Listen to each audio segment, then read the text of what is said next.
Stories. They are nearly as old as mankind, serving as cautionary tales, ways to explain our world and culture, pass down the feats of our ancestors, and sometimes simply entertain us, capturing our imagination and transporting us to distant worlds. We have created many ways to tell these tales.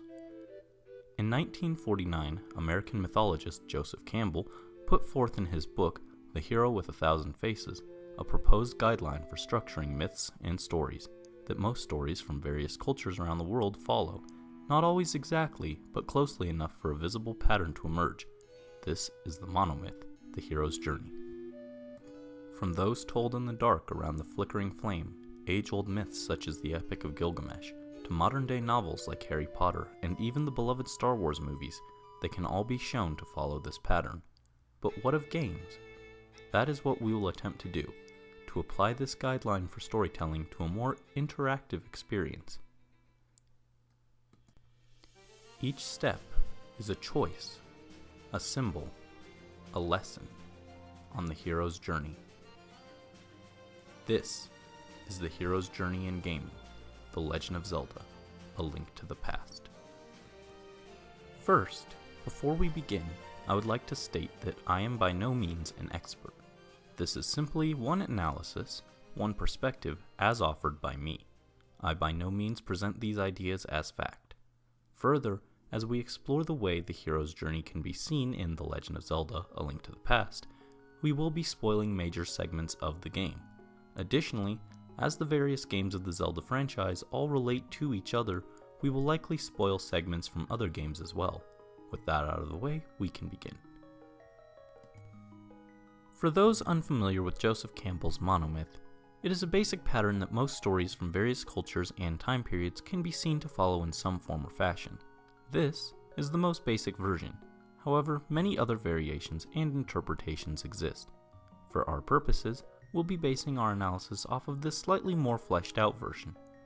Both of these are from Campbell's book, The Hero with a Thousand Faces, which we will be referencing throughout this video.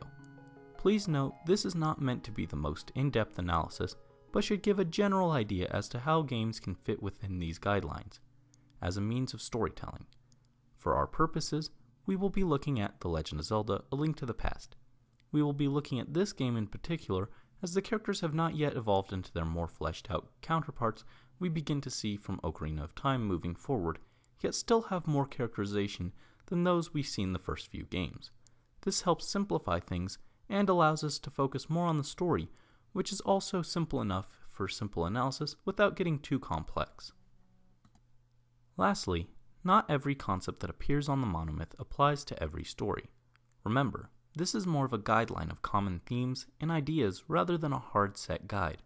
Campbell states that if one or another of the basic elements of the archetypical pattern is omitted from a given fairy tale, legend, ritual, or myth, it is bound to be somehow or other implied, and the omission itself can speak volumes for the history and pathology of the example. However, this is an interesting case in that while this holds true, some elements are simply not suitable for a game style of storytelling. With all of this said, we can finally begin the analysis. The story opens on a stormy night, which is often a sign of darkness approaching, and thus fitting. Our soon-to-be hero, Link, is in bed when he is awoken by a plea for help from the Princess Zelda, sent to him via telepathy. This is the call to adventure. It is at this moment that the hero begins his quest. It is the catalyst that sets him on his journey. In this case, Link accepts the call of adventure, although it is not uncommon for a would-be hero to refuse it at first, often with consequences. In-game, you cannot attempt to refuse the call. Fate itself has decreed Link may not forsake his destiny, by placing guards along all other paths. To answer the princess's call for help, Link must venture to Hyrule Castle. Those familiar with the game know that this is an important location throughout the story, and one our hero will return to several times, as it acts as the prison of Zelda, the lair of the wizard Aghanim, and a link between the light and dark worlds. It is in its counterpart in the dark world, the Pyramid, that Link will wage his final confrontation with the ultimate evil, and from it, Link will reclaim the Golden Power. Hyrule Castle, and the Pyramid by extension, are the Axis Mundi, or the World Navel. From here, the Triforce will be obtained. It too is neither good nor evil. Instead, it responds to the wishes of its master. However, in the case of the Zelda canon, the virtues must be held in balance. In this sense, the one who would lay claim to it may not be simply a random individual, but one selected by fate. It is from Hyrule Castle, the center of all, that Link the hero truly starts the journey. Link eventually finds an entrance into the castle hidden within the castle garden. Within these dark passages, Link finds his uncle, who has been injured. He urges Link to find and save Zelda, giving him his shield and sword. This moment could be symbolic of many things. This could be seen as the first helper, one of many people who will assist the hero on his path. The giver of supernatural aid represents the will of destiny. In this case, the uncle could also be seen as the herald, as he gives Link his task and sets him formally on his adventure, donning the awakening of the Knight's Line True. This could also be seen as an example of what is commonly referred to as magical aid. This is seen when the uncle entrusts Link with his blade. Although it is called magical aid, it is not necessarily always magical in nature. Lastly, the separation from his uncle can also be seen as symbolic of Link beginning to separate from the familiar and known world, a process we will see come to fruition later on. Further exploring the castle, Link eventually finds himself in the castle's dungeon and finds the captive Princess Zelda. To free her, he must face his first true challenge, a ball and chain wielding soldier. Though not a particularly powerful enemy, it serves as his first test, and thus could be seen as the Threshold Guardian, the first test the hero must overcome before setting out into the unknown. This soldier tests Link's skill. Should he fail this simple challenge, he is by no means prepared for the dangers that lie ahead. Upon defeating him, Link is able to free the princess, and at last meet with her. This is a meeting with the goddess. As anyone familiar with Skyward Sword can tell you, Zelda is representative of a goddess figure, literally in this case, the goddess Helia, being an incarnation of said goddess. Here, she represents all that can be known and all that shall come to be known by the hero. We see this in that she and the other maidens each know of the prophecy, while Link, and we, as the player, must slowly learn of it as we undergo our initiation and trials. The young princess instructs the young hero to take her to the sanctuary, and guides him through the castle and into the throne room. Hidden here is an entrance to a sewer system, which the two use to escape the castle. This is the belly of the whale, the point of no return. Progressing past here is to separate with the known world. A return to normal life becomes impossible. From here, due to his actions of spiriting the princess away from her dungeon, Link becomes a fugitive, and can no longer live a normal life within society. He becomes dead to the normal world, and must walk forward on his path, swallowed into the unknown. This short mini-dungeon from the castle to the sanctuary also helps the player slowly prepare for the challenges that lie ahead, slowly immersing them in the world. He enters the catacombs a boy, but upon emerging in the sanctuary on the other side, he is now a man, one the princess will see fit to entrust with a mission of vital importance, to retrieve the legendary Master Sword and defeat the wicked wizard Aghanim. The young hero's journey has now truly begun. The princess informs Link that to find the legendary blade, he must seek the counsel of Sarashala, the village elder, who will also act as a helper throughout his journey. With a new task set before him, Link heads for the nearby Kakariko village.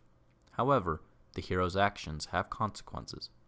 As retribution for rescuing the princess, the wizard has branded him a fugitive, and many villagers will no longer welcome him with open arms. While he must search for the elder, this is also a time for preparation, obtaining items that will be helpful for Link in times of need, and retrieving aid from the last few villagers willing to offer it to the newly cast out hero. Link at last meets with Sarashala, who acts as a guide and shaman. The meeting with this important helper often occurs soon after crossing the first threshold. He tells Link that before a warrior may wield the sacred blade, they must obtain from 3 dungeons the pendants of courage, wisdom, and power, and sets him to retrieve them.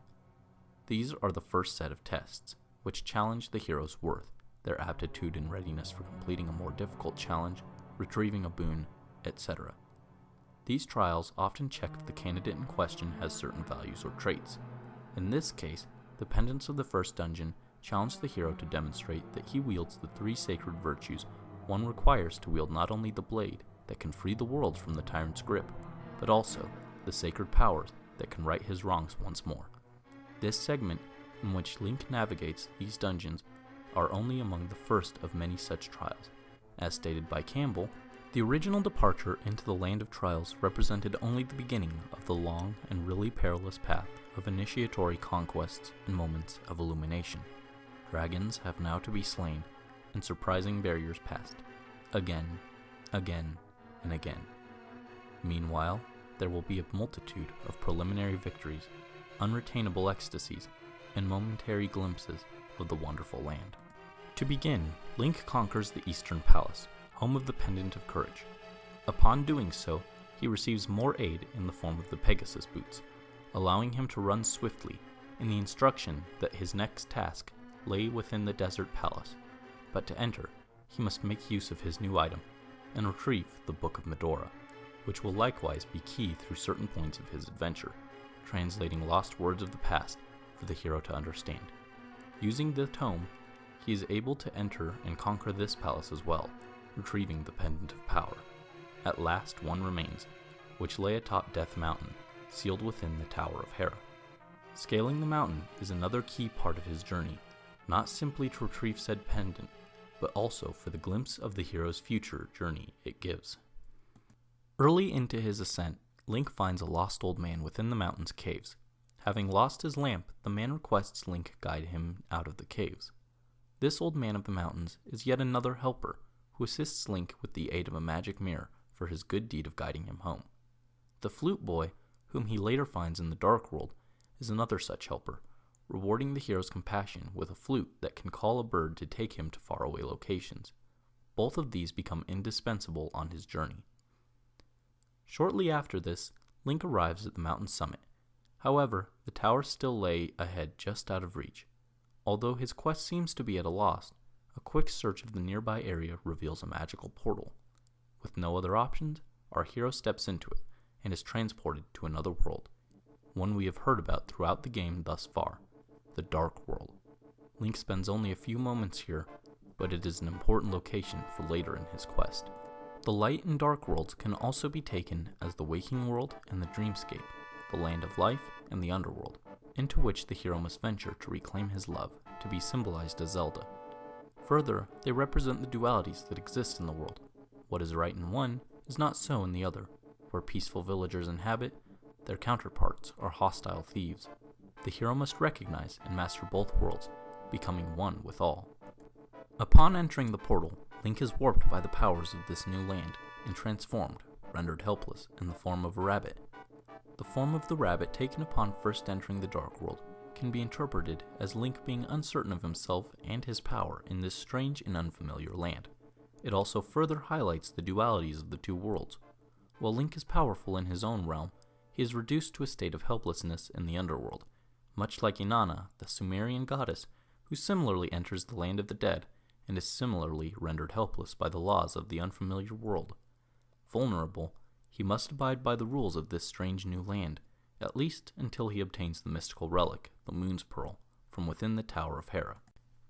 As the two worlds are inverse of each other, the young hero can maneuver onto Spectacle Rock in this world, which previously blocked his path in the Light World. Using the mirror to return to the familiar world, he finds himself atop the previously hindering rock, and can now descend its other side to reach his destination. Mastering the two worlds and how they affect each other will eventually become key to Link's success, but for now, he must maneuver the tower ahead, being sure to retrieve not only the Pendant of Wisdom, but the Moon's Pearl as well.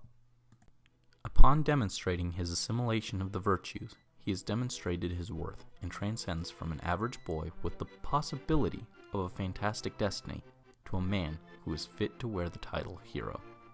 This is his first apotheosis, the true awakening of the Knight's bloodline.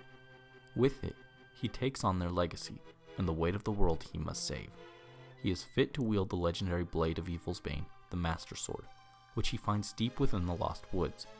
He finds and claims it as his own blade, replacing the one his uncle left him. This is his first boon, a magical reward for completing tasks and trials. At last, he is prepared to strike down the dark wizard Aghanim, and returns to where his journey began, Hyrule Castle, once more. As soon as he leaves the grotto which housed the blade, he receives once more a telepathic call for help from Zelda, who is being taken from the sanctuary by the wizard's brainwashed soldiers. Link must rush to her aid at the castle. Fighting his way through the castle once more, Link eventually reaches the top, where he finds the princess upon an altar and comes face to face at last with the wizard Aghanim, who draws the princess into the dark world before his eyes to open the gateway between the two worlds, before fleeing further into the castle. Giving chase, Link confronts the wizard with the sacred blade, using it to repel his dark magic. Eventually winning the battle, before the hero can deliver a decisive blow, the wizard draws the hero into the dark world as well, in an attempt to trap him helpless within the twisted realm. This fails, however, thanks to the combination of the Moon Pearl and the Magic Mirror, which instead, thanks to the newly opened gateway between worlds, will actually allow Link to maneuver the Dark World and save the 7 maidens Aghanim used to open the gate in the first place. To do so, Link must conquer 7 more dungeons and maneuver the new world, mastering it just as he did with his own. This is yet another set of tests. Upon completing them, each maiden will tell Link more of the prophecy of the knights and how things came to pass. Most importantly, the hero learns that the wizard Aghanim is but the pawn of the king of evil Ganon, who warped the world when he claimed the power of the gods, the Triforce. Eventually, with the 6 maidens and Princess Zelda together, Link must seek out the wizard to put an end to his schemes. This is the return. Having completed many trials, the hero begins to return to his known world. The last thing standing between the hero and saving the world is the evil king and his wizard alter ego, who act as threshold guardians, stopping the return to normalcy. The return could be interpreted as returning to Hyrule Castle, Master Sword in hand, and once again with the 7 maidens to break the barrier upon Ganon's castle. Each fit, but for this purpose we will be going with the latter. Upon arriving at the castle, the 7 maidens use their magic to break the seal on Ganon's castle, where the wizard is hiding. Eventually, Link makes his way to the heart of the castle and confronts the wizard once more, facing him in the same manner as last time. But this time, there's nowhere for Aghanim to flee, and eventually Link strikes him down, only to reveal the wicked Ganon, who flees to the pyramid which acts as the Dark World counterpart to Hyrule Castle. Link gives chase, as it is not enough to only defeat the wizard, for he is merely a shade of the tyrant, whose true form must be disposed of before peace may return. Once more, the hero's journey takes him to the Axis Mundi, but this time, his journey is nearing its end. Ganon is the archetypical tyrant, keeping for himself what should benefit all people, in this case, the golden power of the gods, the Triforce. While Ganon keeps the power for his own wicked intentions, by contrast, the righteous hero shares the boon for the benefit of all, using the Triforce's power to right the wrongs caused by the tyrant. Though Link may face Ganon, eventually he will find that even the Sacred Blade is not enough to defeat the tyrant, only stun him. However, if he's explored around the pyramid, he has likely found a sealed wall, which if he can open, will lead him to his final helper, Venus, Queen of the Fairies, who grants him the silver arrows needed to deal the final blow to the wicked king. Eventually, Link is able to emerge from his final battle victorious and reclaim the source of the tyrant's power, the Triforce. But it's important we take notice that Link is able to obtain the Triforce in its entirety. If we look at the official Zelda timeline, this game is set after Ganon obtained the Triforce in Ocarina of Time, and it split. Further, it is implied that much like in Wind Waker, he was able to reassemble the Golden Power, in this case, taking place along the branch of the fallen hero. We can guess he took it from the previous Link in Zelda before being imprisoned prior to the events of this game. But here, Link obtains the Triforce, and it does not split, indicating he has obtained a true balance of the 3 virtues of courage, wisdom, and power. While we could infer as much by his retrieval of the pendants, we see it confirmed at this moment. He has proven his courage facing insurmountable odds, his wisdom in navigating perilous dungeons, and like the heroes of many myths before him, solving riddles and puzzles, and his power by overthrowing the Tyrant King, who himself wielded the powers of a god. This is the second boon, representative of another apotheosis. With this power, Link returns the world to its natural order, righting the wrongs Ganon wrought, and returning the cursed Dark World to its former paradisical state. His task completed, Link returns to the Lost Woods, where he leaves the legendary blade. Although we're told in this story it will slumber forevermore, we know it will always be there to awaken when a new hero comes to claim it, for the spirit of the hero is immortal, arising whenever he is needed to repeat once more the hero's cycle. Bear in mind, this is just one possible interpretation. Campbell himself says, "There's no final system for interpreting the myths, and there will never be any such thing." Another potential way it could be interpreted is as two subsequent cycles. In this case, the Master Sword could be viewed as the boon in the first cycle, ending it there.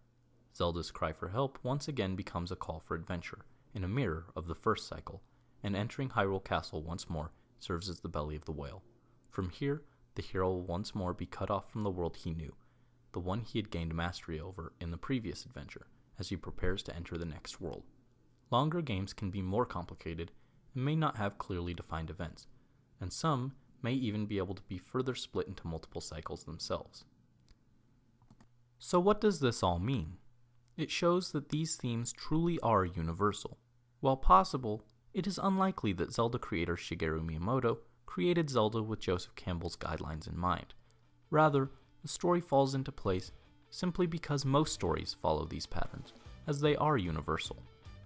As gamers, we know the power of a story told through this medium, but for those outside looking in, they may have overlooked this aspect of gaming.